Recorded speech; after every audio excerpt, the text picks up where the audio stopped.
Les règles de YouTube ayant changé, si vous appréciez mon travail, n'oubliez pas que les pouces bleus, vous abonner, partager sur les réseaux sociaux, ça ne vous coûte rien et tout ça, ça me permet d'être bien référencé. Merci encore d'être de plus en plus nombreux à suivre l'apprentissage de ce domaine passionnant de la vidéo qu'est l'étalonnage. Très bon tuto. Salut à tous, salut à toutes, bienvenue dans ce nouveau tuto. On va continuer Adobe Premiere Pro Lumetri. Précisément, nous allons commencer à voir comment faire vos étalonnages correctifs de base. Avant de rentrer dans le vif du sujet, je voulais rapidement revenir sur la première vidéo que j'ai faite au sujet de Lumetri, parce que je l'expérimente en même temps que je vous fais des tutos, donc je ne le connais pas très bien ce plugin. J'ai fait une énorme bourde sur la première vidéo, je vous ai raconté une belle connerie. Oui, je me suis royalement planté quand je vous ai parlé du TSL, température, saturation, luminance. Je me suis royalement planté. En fait, la logique de Premiere Pro Lumetri, de SpeedGrade, puisque le Lumetri est greffé, en fait, est une partie de SpeedGrade, d'Adobe SpeedGrade qui a été greffée dans Premiere, est en fait la même. TSL n'est pas température, saturation, luminance, mais bien teinte, saturation, luminance. Plusieurs choses m'ont induit en erreur. En fait, ils fonctionnent de la même façon. Plusieurs choses m'ont induit en erreur. La première, c'est que même en version anglaise, j'ai travaillé un peu sur un Adobe anglais, même en anglais, le TSL que vous voyez ici, c'est la même chose, c'est TSL. Et donc j'ai été induit en erreur parce que si c'était en français la traduction teinte, saturation, luminance, en anglais ça devrait rester hue, saturation, luminance. Non, en fait TSL pour tint, saturation, luminance. Il y a eu en fait une confusion. Dans les conventions de l'étalonnage, on utilise le terme hue pour définir quelle couleur, sur quelle couleur vous placez. Et on utilise tint, teinte, pour, une fois que vous appliquez le traitement, si vous avez, j'espère d'ailleurs que vous avez bien suivi mon initiation à l'étalonnage, une fois que vous appliquez le traitement, donc de faire tourner le signal, appliquer le traitement de teinte. Vraisemblablement, Adobe a décidé de passer outre ces conventions, et donc ici c'est Tint Saturation Luminance. Mais c'est exactement la même chose que dans Resolve, ils n'utilisent pas un moteur différent. La deuxième chose qui m'a induite en erreur, c'est que dans les corrections de base, la correction des balances des blancs de base de Premiere Pro s'appuie en fait sur la température. Et donc ça aussi, ça m'a mis en erreur. La troisième chose qui m'a mis en erreur, c'est les deux vectorscopes séparés que vous voyez ici.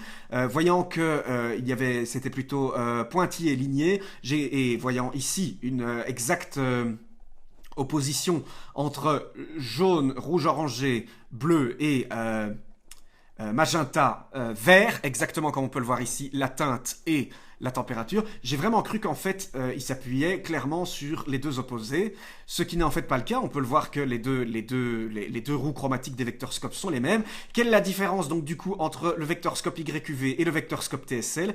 Eh ben, c'est tout simplement, ici vous voyez toutes les indications que vous avez dans le vectorscope YQV. Ce vectorscope est précisément prévu justement pour que vous puissiez avoir vos références et vos broadcast safe. Vous repérez en fait tous rouge, magenta, bleu, cyan, vert, jaune. Ici, tous les... Regardez, je vais vous le montrer. J'ai prévu une mire ici.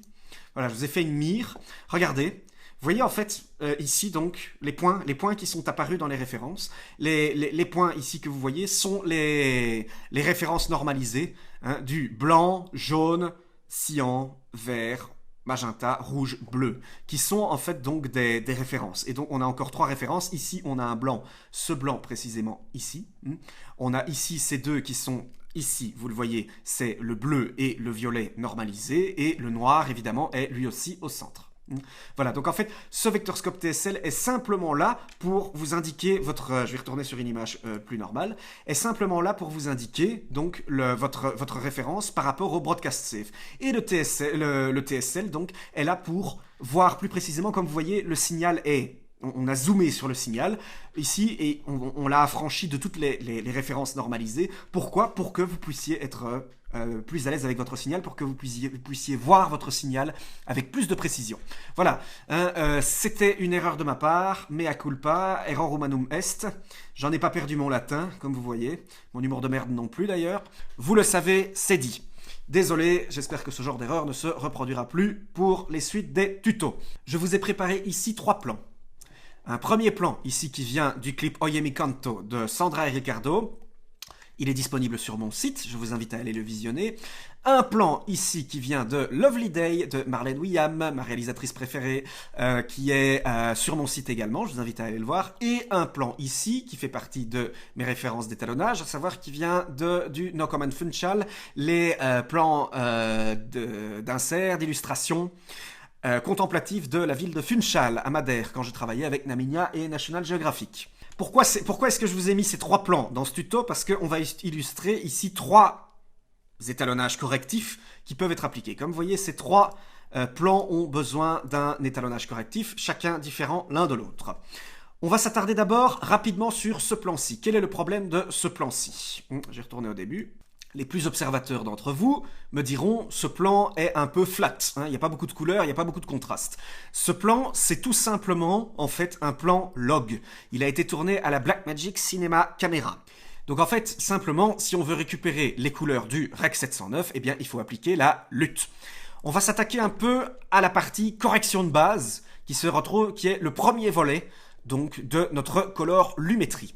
Comme vous voyez, il y a une première option, LUT en entrée. Ça, c'est directement, si vous partez de rush de ce type que vous montez en tant que monteur, si vous montez un projet qui a été tourné en log, voici très précisément là où vous allez pouvoir appliquer votre LUT.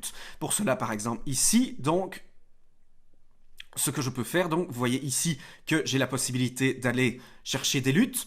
Dans mon cas ici, je vais faire parcourir et je vais aller chercher, j'ai enregistré en fait la LUT de la Blackmagic Cinema Camera ici, et je l'ouvre, et voilà, et vous pouvez tout de suite voir que le signal a été corrigé. Voilà, on voit tout de suite que les couleurs du Rec 709 ont été ramenées. On voit tout de suite, j'ai pas besoin de vous faire un dessin, je crois que c'est très clair. Les couleurs de peau sont normalisées, la couleur du ciel, c'est un peu surexposé ici, mais la couleur du ciel est normalisée, etc. Alors dans le cas où vous avez une timeline avec plusieurs plans qui exploitent ce genre de vidéos en log, je vous démontrerai par la suite, on verra dans les prochains tutos comment appliquer la lutte sur plusieurs plans, à savoir comment appliquer même un étalonnage sur plusieurs plans. Je vais consacrer tout un tutoriel lumétrie à cela, comment appliquer les luttes et vos étalonnages sur plusieurs plans à la fois. Ça, c'est par la suite. Donc une première option, donc ici, pour arriver à votre colorimétrie normale, naturelle, si vous utilisez des rush log, donc, et d'utiliser la lutte en entrée. Ça, c'était pour le premier point que je voulais vous montrer. Ensuite, passons sur le deuxième plan, celui-ci. Quel est le problème de ce plan? Je crois que même les monteurs qui n'ont jamais touché à l'étalonnage savent très bien quel est le problème de ce plan. Nous avons une dominante bleue. Nous avons en fait une balance des blancs qui n'a pas été correctement effectuée. Je vais revenir sur le vectorscope YQV, pardon. Voilà, pour qu'on voit bien, on peut voir ici très nettement, déjà sur le vectorscope TSL, on peut voir très nettement, hop, la dominante qui tire vers un bleu trop prononcé. On voit aussi également sur le vectorscope YQV en normalisé que ici nous avons un signal qui tend, qui tire, vous voyez il y a une partie ici, les lumières et la saturation la plus élevée donc vers les bleus, c'est plutôt comme on le voit ici, un bleu qui tire donc vers le bleu entre les débuts du bleu, de la fusion entre le magenta et le bleu, comme on peut le voir ici, on le voit mieux en fait, je vais remasquer le vectorscope YQV, pardon, on le voit mieux ici. Et ça se voit également, bien entendu, je vais désactiver un instant le vectorscope, ça se voit clairement ici. On peut voir ici clairement dans les moyennes lumières que le bleu est largement dominant. On peut le voir ici aussi dans nos hautes lumières que le bleu est largement dominant. Alors, comment corriger cela? Alors, il y a plusieurs façons. Tout d'abord, ici, en fait, ce que vous allez pouvoir faire, c'est... Comme vous voyez ici, nous avons une pipette. Il y a un bug d'affichage ici avec afficher le masque, vous en faites pas. Vous pouvez régler en fait la balance des blancs de façon automatique en sélectionnant avec votre pipette quelle zone de l'image doit être blanche. Pour cela, c'est facile. Ce qu'on va faire, c'est qu'on va zoomer. Nous allons faire par exemple 200%, voilà. Et donc vous voyez typiquement ce qu'on voudrait par exemple, c'est que les murs ici de nos bâtiments doivent être blancs. Pour cela, on va utiliser la pipette. Hop, et nous allons définir ceci est blanc. Ça marche quasi instantanément. J'ai pas besoin de vous faire un dessin. Regardez, vous pouvez cliquer ici pour afficher ou désafficher. Voilà, hop, voilà. Ça se passe de commentaires. ce plan a été directement, vous voyez, très convenablement corrigé. Là, regardez ici le vectorscope, on peut clairement voir, et le waveform, on peut clairement voir, hop, que la dominante a été corrigée. Oui, il reste une dominante légèrement bleue. Laquelle? Pourquoi? En fait, vous avez ici votre eau. Votre eau possède elle-même, pour être normale, une saturation enregistrée à la captation de bleu. Plus précisément de cyan bleu. C'est une eau un peu verte, la fusion entre le bleu et le vert qu'on retrouve ici. On voit clairement ici que, regardez, je vais refaire un avant-après. Hop, vous voyez, il est ici, on peut voir que le vectorscope est, hop, plus vers le magenta. Et ici, on peut voir que, hop, non seulement la saturation du vectorscope recule, mais également se dirige plus vers le cyan. Bon. Comme on peut le voir, j'insiste, c'est pas perfect. Non, hein, très honnêtement, regardez, je vais un petit peu rezoomer sur les bâtiments. Pour moi, là, ils sont un peu trop jaunes, ils sont un peu trop orangés. Vous pouvez voir également, regardez bien, mais comme vous pouvez voir ici, regardez surtout, le problème vient de quoi? Des basses lumières. Ici, on a quelque chose de trop bleu. Ce sont des montagnes sombres. Avec la température qu'il fait, on devrait plutôt avoir des noirs qui sont plus sombres et plus verts. Hein, vous voyez, ici, c'est plus vert. Je vais réinitialiser tout ça pour vous montrer comment effectuer une correction manuelle. C'est tout simple. Hein, donc, alors, pour réinitialiser, regardez, je double-clique. Voilà. Hein, et je double-clique ici. Voilà, aussi. Vous voyez, si vous double-cliquez sur le centre, sur le curseur d'une jauge, ce dernier va être réinitialisé. Alors, comment faire pour corriger manuellement? C'est tout simple. On a la séparation des jauges en température et teinte. Pourquoi vous allez peut-être me poser une question qui est intéressante, c'est pourquoi est-ce qu'on fait deux jauges température et teinte? Pourquoi ces couleurs-là? Température par rapport à la température de la source lumineuse. Quand vous avez des sources lumineuses, vous passez en fait, moins c'est chaud, plus c'est rouge. Plus c'est chaud, plus c'est bleu, en fait. Vous comprenez? Donc, vous avez peut-être déjà vu ça, c'est pour ça qu'on appelle ça en fait la température de couleur. On passe par exemple, on a une lumière de soleil sans nuage, donc à midi, qui est normalisée à 5200 Kelvin. Kelvin, la température donc de couleur de la source émettrice. On a une référence normalisée également pour l'éclairage artificiel ambiant intérieur, normal, qui est à 3200 Kelvin. À ce moment-là, vous allez avoir une dominante plutôt rouge. Mais attention, il y a une confusion entre la physique de la température de couleur et les termes étalonnage, parce que comme nous, dans nos têtes, dans la convention humaine, on dit plutôt bleu c'est froid, rouge c'est chaud, hein, comme par exemple sur les robinets de votre salle de bain, où vous avez bleu pour indiquer eau froide et rouge pour indiquer eau chaude. Donc en fait, quand on dit ici que l'image est très froide, à savoir qu'elle est bleue, mais en fait, il y a confusion, il peut y avoir confusion, parce que c'est inversé en termes de température, en termes physiques de température de couleur. Plus on va vers le bleu, plus en fait la température est élevée, elle est chaude. Comprenez? Enfin bon, le chaud et le froid n'existent pas dans la nature, il n'y a que la température qui monte et qui descend, et une sensibilité de couleur. Oui, quand on est étalonneur, il faut connaître la physique aussi. Si on se base sur la température pour effectuer notre correction colorimétrique, que ce soit en captation ou en étalonnage, le problème est qu'à ce moment-là, le magenta n'existe pas. Pourquoi vous passez du rouge à du bleu, hein? Le magenta, par exemple, c'est la fusion du bleu et du rouge. Donc comment vous voulez faire? Il faudrait avoir une température qui mixe... quand on va avoir une température tiède, on va plutôt aller vers le blanc. Vous voyez, elles vont plutôt s'équilibrer. Donc on n'aura pas cette couleur-là, elle n'existe pas dans le spectre chromatique. Le vert, il existe dans le spectre chromatique, mais il est trop restreint. La température qu'on peut avoir est trop restreinte pour l'obtenir. C'est donc pour ça qu'on sépare deux jauge, l'une en teinte et l'une en température. Celle en température va donc se gérer par rapport à la température de couleur. Celle en teinte va se gérer par rapport aux deux autres extrémités. C'est un peu comme si vous aviez une croix aux deux extrémités qui n'existent pas, hein, dans la température de couleur.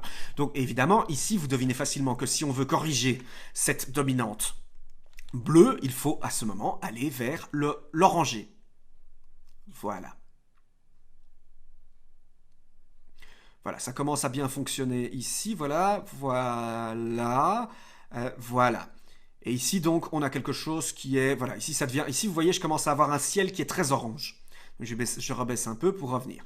Et voilà, là, ici, on a quelque chose de nouveau, de convenable. Vous pouvez voir ici les applications sur le vectorscope et le waveform. Voilà, ça c'était pour ce qui en était de la chrominance. Qu'en est-il au niveau de la luminance? Ici, vous allez pouvoir gérer, par rapport à plusieurs jauges, la luminance de votre image. Par exemple, ici, vous avez également la possibilité, même chose qu'avec votre balance des blancs avec pipette ici, la possibilité de régler, en fait, ici, une position automatique. Ce que je vais faire, regardez, je vais le faire, clac. Voilà, on peut voir que le waveform a à ce moment-là été ramené. Je vais ici juste activer le waveform pour que vous voyez bien. Regardez bien ici le domaine qui a été appliqué dès que je fais une balance des blancs automatique. Hein, eh bien, on retrouve immédiatement donc ici la balance des blancs au niveau luminique qui a été corrigée. On voit que le signal est remonté hein, et fondamentalement, il a un contraste un peu plus élevé, il a une luminosité un peu plus élevée, mais je ne suis pas non plus très satisfait. Je trouve que le ciel devient un peu surex. Comme vous voyez, alors oui, ce ne serait pas un ciel surex si on était en plein soleil, mais là nous avons un temps nuageux. Mettre une luminance trop élevée dans le ciel, ça tout de suite, ça va dénaturer votre plan si vous avez une couche nuageuse un peu élevée. Après, vous pouvez dénaturer pour raison artistique, mais attention, savoir le justifier. J'aborde l'étalonnage stylistique, j'aborderai ça avec vous après. Je vais réinitialiser, je vais plutôt vous montrer quelles sont les possibilités de faire ça, d'utiliser donc l'exposition manuelle. C'est vrai que de base, on peut voir ici que c'est un peu flat, encore une fois. Il y a pas beaucoup de lumière. Donc on peut monter l'exposition. Alors quel est l'effet de l'exposition? Comme vous pouvez voir, c'est un peu ici l'effet, ce que j'appelle spaghettification, en référence à l'effet des trous noirs, quand vous êtes aspiré dans un trou noir en astrophysique. Oui, j'adore l'astronomie aussi. Donc en fait, quand vous tirez l'exposition vers le haut, vous pouvez voir que tout le signal est tiré vers le haut, mais par le haut. Ce que je veux dire par là, c'est que vous pouvez voir que le haut, vous voyez que le haut ici, monte beaucoup plus vite que le bas. Le bas, lui, monte beaucoup moins vite. C'est exactement, en fait, comme quand vous êtes attiré vers un trou noir, parce que vous avez une partie de votre corps qui est plus attirée par la force de gravitation que le haut, et vous allez donc être étiré. En spaghettification, si je monte à fond, vous voyez, le signal est étiré jusqu'au moment où il est écrasé vers le dessus. Et ça, vous avez une image complètement cramée, complètement laide. Ça, c'est le premier effet pour corriger l'exposition. Ici, dans notre cas, on va un peu la monter légèrement, pas trop. Alors, le contraste, quel est l'effet du contraste? Le contraste, si vous avez bien lu mon initiation à l'étalonnage, c'est l'écartement entre les tons les plus sombres et les tons les plus clairs. Autrement dit, donc, ici, ça va être une spaghettification par deux côtés. C'est-à-dire que si j'augmente le contraste, là vous pouvez voir qu'en fait, voilà, ici, le haut est étiré et le bas est étiré lui aussi, de façon uniforme. Et donc vous voyez qu'ici, si je monte à fond le contraste, on obtient donc une image où les blancs sont cramés et les noirs restent au niveau ici. Pourquoi? Alors pourquoi est-ce que ici il ne tire pas beaucoup sur le noir? Parce que de base on n'a pas beaucoup de... Vous voyez que l'image est un peu flat. On a de base ici, je vais réinitialiser pour que vous voyez, on n'a pas beaucoup de signal noir. Vous voyez? Donc voilà, donc je vais recorriger l'exposition. Le contraste, je vais le monter aussi. Voilà, c'est pas encore le top. Alors, ici, on va pouvoir agir indépendamment sur les zones claires, les zones sombres, parce qu'ici, peut-être, je trouve un peu que mon blanc, il commence à être un petit peu trop... Donc, je vais ici baisser légèrement les tons clairs. Voilà, et de cette façon, j'ai pu agir ici sans affecter le noir dans mes tons clairs, je les ai légèrement baissés, et donc les tons foncés, justement, ils sont pas assez élevés. Donc, je vais baisser un peu les tons foncés. Voilà, là ça commence à être pas mal comme image, ça commence à être en tout cas équilibré. Maintenant, on pourrait effectivement monter un peu l'aspect artistique. Alors, maintenant, vous allez peut-être me poser une question très légitime, c'est quoi la différence entre ton clair et ton foncé ici? C'est facile, ton clair, en fait, si je monte, je vais ici un peu exagérer pour vous montrer comment les tons clairs agissent dans le signal. On peut voir qu'on agit sur les tons clairs, mais à partir environ de 153, 60. Vous voyez ici, sur le waveform, à savoir, on fait monter, baisser les tons clairs en partant plus ou moins des tons intermédiaires, à savoir du milieu. Et par contre, ici, si j'agis dans les blancs, qu'est-ce qui va se passer? Regardez. Voilà, ici, la différence n'est pas flagrante, mais en fait, ce qui se passe, c'est que j'agis, si, on la voit, on voit bien, en fait, j'agis ici dans mon signal en le modifiant à partir des zones les plus hautes. Autrement dit, ici, ce qui va bouger en premier, donc je vais étirer le haut de mon signal, mais à partir du plus haut. Si vous regardez bien ici, on peut voir que c'est comme si j'avais mis une poignée ici et que je tirais donc à partir des signaux les plus hauts. À l'inverse d'ici, si je prends les tons clairs, ici, on peut voir que, voyez, on peut voir très clairement que ici, c'est comme si plutôt j'avais mis une poignée ici et que je l'étirais à partir des tons intermédiaires. Je pense que vous avez tout de suite compris que c'est la même chose avec vos tons foncés et les noirs. Si maintenant j'agis sur les tons foncés, je vais donc ici, vous voyez, agir sur les noirs au niveau des intermédiaires. Et ici, si je touche au noir, hop, voilà, ici on le voit bien, hein, je commence à étirer à partir du niveau de noir. Voilà. Alors donc ici, pour corriger je vais réinitialiser le tout. Pour bien corriger donc un plan de ce genre, qu'est-ce que je pourrais faire ici? Déjà, monter la température de couleur, monter la température en Kelvin, réchauffer l'image. Voilà, plus ou moins, ça me semble correct. Je vais même éliminer un peu de vert en fait en passant plus vers le magenta. Ouais non, c'est pas beau, ça fait tout de suite un truc trop magenta ici. Je vais vous montrer après comment agir de façon un peu plus localisée. Donc alors ensuite, ce que je vais faire ici, je vais monter légèrement l'exposition pour avoir un signal un peu plus fort. Alors je vois qu'ici, voilà, donc j'ai clairement une image encore flat. Donc je vais directement monter légèrement le contraste. Voilà, je vais monter les tons, je vais baisser les tons noirs parce qu'ils sont pas assez prononcés dans mon image. Voilà, je vais également baisser les tons foncés. Voilà, sans les écraser, hein, pour pas... Voilà, ça me semble déjà convenable. On a un ciel qui est un peu trop orangé. Mettre un peu plus bleu, voilà. Voilà, ça me semble déjà plus correct. Voilà. Je vais monter encore un tout petit peu les tons clairs pour avoir un... Voilà. Vous voyez, en fait, ici, pour ne pas surexposer l'image, parce que nous sommes face... Souvenez-vous, nous sommes face à un plan nuageux. On ne peut pas surexposer, on ne peut pas aller dans une exposition maximum, même si on a la lumière du soleil. Pourquoi? Parce que c'est une lumière douce d'une zone nuageuse. Vous comprenez?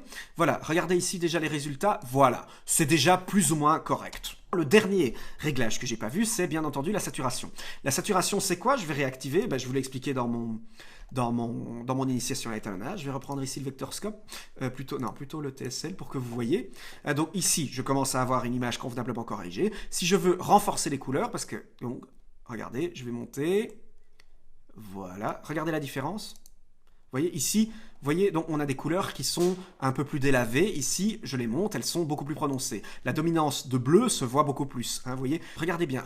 Si je monte à fond, vous voyez, on a des couleurs beaucoup plus prononcées. Et si je baisse, là, on commence à avoir un plan beaucoup plus noir et blanc. Vous voyez, beaucoup plus désaturé. Personnellement, je trouve que pour une île joyeuse comme celle de Madère, il faut plus quelque chose de saturé et de beaucoup moins triste que ça. Parce que ça, c'est vraiment un plan, n'ayons pas peur des mots, triste. Hein, c'est vraiment...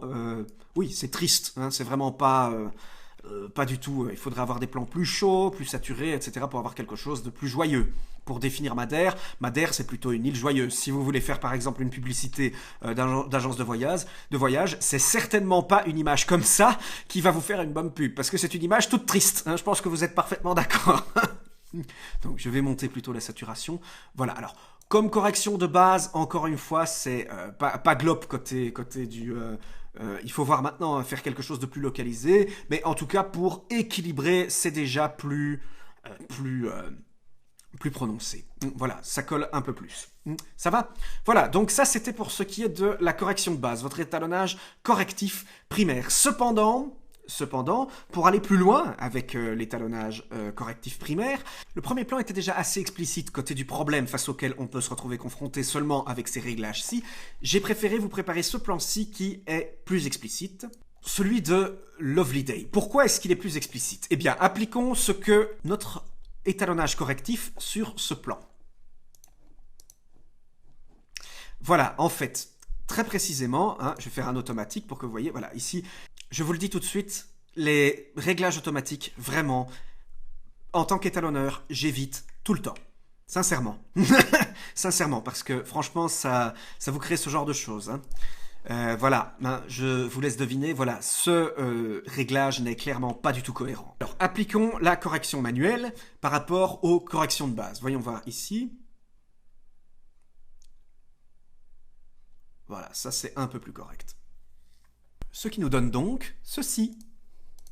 Voilà, donc alors comme un étalonnage correctif de base, c'est plutôt pas mal. Cependant, je pense que vous avez tout de suite vu vous-même, avec le plan précédent ou avec celui-ci, la limitation de ce genre de correction de base. Je trouve que le principe des roues chromatiques pour un étalonnage correctif, il est indispensable, c'est mon avis. Hein. Voilà, je trouve que ici on se retrouve limité à trop de choses. On a une bonne prise en main sur la luminance, hein. On peut arriver à convenablement agir sur notre waveform, mais on voit tout de suite que je n'ai pas suffisamment de maîtrise, de mainmise sur la chrominance, sur la chroma dans mes zones luminiques. Ce que je veux dire par là, je peux faire uniquement ici ma correction chromatique sur l'ensemble de l'image. C'est-à-dire que je vous invite à bien regarder le vectorscope, ce qui se passe lorsque, vous voyez, je tire l'intégralité du vectorscope hein, vers le jaune, vers le bleu. Ici. Voilà, l'intégralité. Or, quand on se retrouve avec un plan comme celui-ci, Marlène, il y a effectivement de base une dominante bleue qui est trop élevée, mais qui n'est pas fausse sur toute l'image. Ce que je veux dire par là, c'est que quand j'ai appliqué ma correction, je l'ai appliquée ici aussi dans les plus hautes lumières de l'image. Cette zone-ci est ici dans le waveform, c'est la zone la plus haute. Or, nous sommes censés être le matin. Le matin, en matinée, une lumière va toujours avoir une dominante cyan bleu, c'est naturel.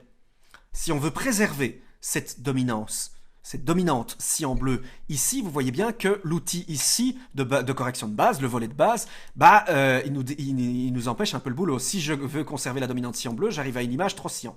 Et si je corrige jusqu'au bout, du coup, j'en arrive à une lumière plutôt en soirée, c'est-à-dire avec une dominante plutôt jaune-orangé. En fait, la limitation de ce volet, et c'est ça le problème en fait que moi j'ai, c'est que je trouve que les roues sont absolument indispensables, même pour un étalonnage correctif. Pourquoi? Parce qu'ici, j'ai une bonne, de bonnes options de Luma, hein, pour correction en Luma. Ici, on peut déjà arriver à corriger convenablement le waveform, mais pas en chroma. Je peux pas commencer à aller sélectionner, faire un étalonnage plus localisé, donc aller sélectionner mes primaires dans mes basses lumières, dans mes moyennes lumières, dans mes hautes lumières. Bien entendu, je ne reproche pas du tout ça aux lumétries parce qu'il suffit simplement à ce moment-là d'aller ici, clonk, tout de suite il suffit d'aller dans les roues chromatiques pour les retrouver. Et ça tout de suite, donc à ce moment-là, vous pouvez commencer à faire vos corrections chroma et luma dans vos trois lumières référentes. En l'occurrence ici, ce qu'on voudrait ici, donc, c'est surtout la dominante bleue, elle est fort présente. Ici, on a même plutôt une verte maintenant à présent. Où est-ce qu'elle est présente? Où est-ce qu'on doit corriger cette dominante? Elle est surtout présente dans... Ici, on a nos noirs. Ici, on a nos hautes.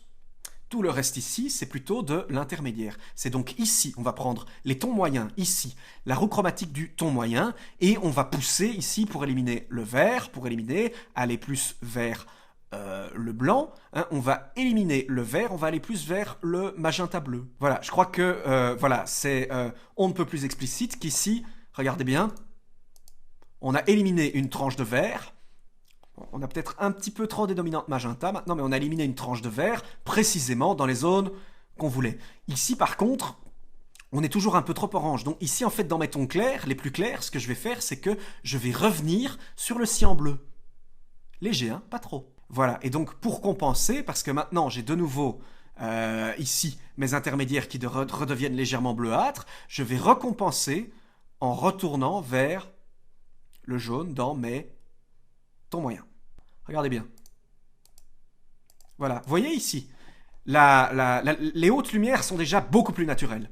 Les murs aussi. Il y a encore une dominante un peu trop élevée de vert. Alors, encore une fois, vous avez des jauges ici, des jauges à côté de chacune qui vous permettent justement de corriger encore le contraste. Ici, par exemple, on pourrait remonter encore les hautes lumières. Voilà, et les refaire tourner un peu plus vers le bleu. Voilà, ça commence à être bon. On commence à être bon, là. Vous voyez? Regardez. Voilà, on commence à être bon. Hein, on commence à avoir une bonne image. Alors ici, on peut voir un peu qu'on a un peu rogné sur les tons foncés, parce que nos tons foncés, maintenant, sont plus très foncés, à proprement parler. On peut les rebaisser. Pas trop. Hein. Essayons de ne pas écraser le waveform pour conserver une image convenable. Voilà. C'est un peu trop, là. J'ai un peu trop forcé. Voilà. Regardez, voilà, ici donc, hop, on a une première correction globale et une autre un peu plus localisée qui, voilà, ici déjà vous avez une image qui est très convenable. On peut voir ici qu'on a vraiment récupéré le bleu, le blanc dans nos lumières les plus hautes. Donc voilà, c'est pour ça que je trouve en tout cas que les roues chromatiques, même pour un étalonnage correctif de base, c'est indispensable. Donc moi je vais plutôt aller directement sur les roues chromatiques qu'utiliser les corrections de base en fait. Après, voilà, hein, je veux dire, il n'y a pas de hiérarchie imposée dans le Lumetri. Hein. Vous pouvez même, si vous voulez, n'utiliser que les roues chromatiques et ne pas utiliser les corrections de base. Ça, c'est vous qui voyez. Moi, c'est plutôt comme ça que je travaille.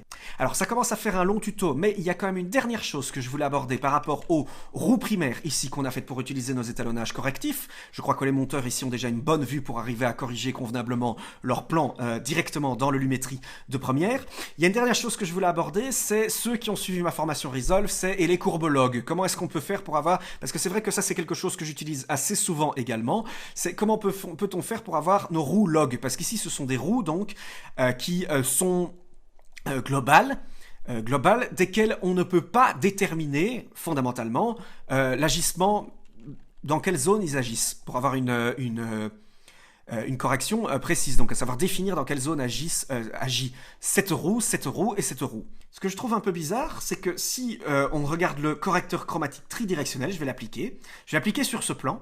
Hein, cloc, voilà, c'est fait. Je vais double-cliquer pour aller dans les options d'effet. Et voilà, on retrouve ici en fait le correcteur chromatique tridimensionnel qu'il y avait de base dans les anciennes versions de première, avant que n'arrive le Lumetri. C'est-à-dire avant, c'est la version je crois 2015 qui a intégré le Lumetri. Donc avant le Lumetri. Et alors ce que je trouve étrange, c'est qu'il considère que c'est obsolète parce que ça a été intégré dans le Lumetri, sauf que ici on retrouve plus d'options. Notamment, je vous l'avais expliqué, je vais faire ici une correction, je vais désactiver les corrections que j'ai faites ici avec les roues chromatiques du Lumetri pour vous montrer. J'ai trouvé ici, donc je vais réappliquer ici une correction. Donc je vais revenir ici sur les bleus, sur les cyans bleus, pardon. Voilà, je vais recorriger les intermédiaires vers le jaune. Voilà. Alors regardez, en fait, ce que je trouve un peu particulier, j'ai un peu trop forcé, c'est que, regardez ici, vous avez ce qu'il manque selon moi ici et qui permettrait justement d'agir comme sous Resolve dans les courbes log, à savoir la définition de la gamme de tons.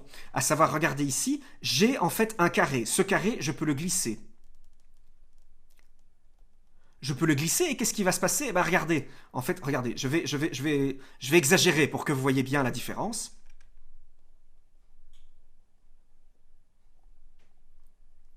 Vous comprenez ce qui se passe ou pas? Regardez, en fait, là, je suis en train de définir. Donc, j'ai mes 3 roues chromatiques dans lesquelles j'ai appliqué une correction, trop forte d'ailleurs ici, beaucoup trop forte, pardon.